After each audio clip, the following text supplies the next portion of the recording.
I just woke up. I was watching a video from my brother, Mo Money Investing.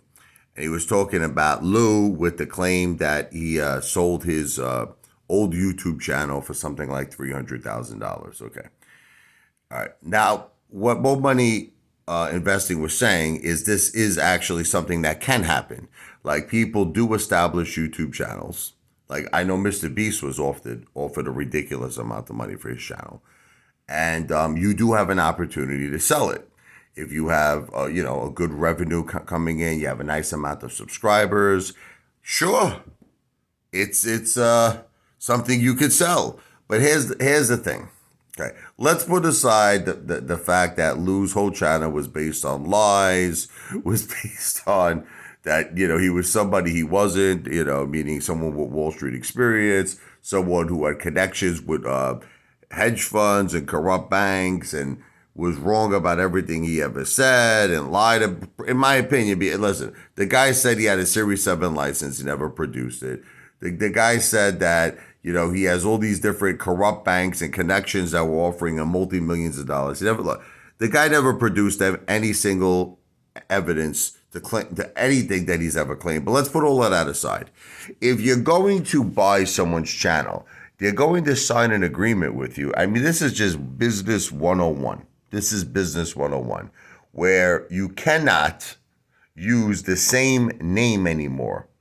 So let's just say the name of your YouTube channel is, Monkey Balls. Okay, I'll just give you an example, okay? It's like, and it's all about, you act like an ape and you got balls of steel. I think I'm Tarzan. I'm jumping from tree to tree. Okay.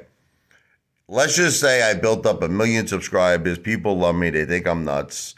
And I sold my channel for like $1 million. Okay. The person who acquires my channel is now going to say to me, listen, Rich, first, they may not even want me to be on YouTube anymore. That's a strong possibility. They might say, after you sign this, because of competitional, rules and fairness, they may not want me to compete anymore. They might say, look, that's it. You're out of YouTube. You can't, be involved in it anymore. Seriously, I know people like my cousin one time. He sold a big technology company that, dealt specifically with like phones and security systems. And, one of his companies, when he sold it, they actually offered that. They were like, look, we don't want you involved anymore in this industry. But of course, he didn't agree to that because he's not an idiot. But there are people who do agree. If the price is right, they may agree. But what ultimately he had to agree to, and had absolutely no choice, was he could not use the same name that they were buying. In other words, that's what they were buying, the name of his company. So let's just say, once again, Monkey Balls. So if I decided to start a new YouTube channel, I definitely can't use Monkey Balls anymore. And another thing is, they may not even want me to, like, if I did start a new YouTube channel, they might want it to be at least at a different industry. In other words, I could have talked about, let's just say my channel was about swinging on trees like Tarzan. They go like, you got to have a different concept. That's it. So now I might say, can I start a food channel? They say, yeah, because a food channel is completely different. You see what I'm trying to say? So basically, here are my 2 points if you're not following. Lou would most definitely have to sign some sort of an agreement where he would not be able to use the same name of his YouTube channel, which, by the way, he's currently doing. On the new channel that he has, he's using the same name of his YouTube channel that he had before. Okay. That'd be a breach of contract, okay? Then the second thing, he's in the same exact industry, which is stocks and finance, that he was in before. So let me ask you a question. What is the benefit of someone paying Lou $300,000 only to have this friggin' Stunad open a new YouTube channel with the same exact name that he sold to this buyer, right? And to talk about the same exact stuff he was talking about before, of which he's going to now probably rob this guy's clients from him. Like, all of his subscriptions are now going to go back to Lou because he's got the same channel name and he's talking about the same things, right? Now, it will never happen. No businessman in their right logical mind would give someone $300,000 and allow them to use the same name of their old channel and talk about the same industry, it would never happen. So at the very least, Lou would never be able to use that name that he previously had before on his YouTube channel. Most likely, Lou would not be able to talk about stocks and finance anymore.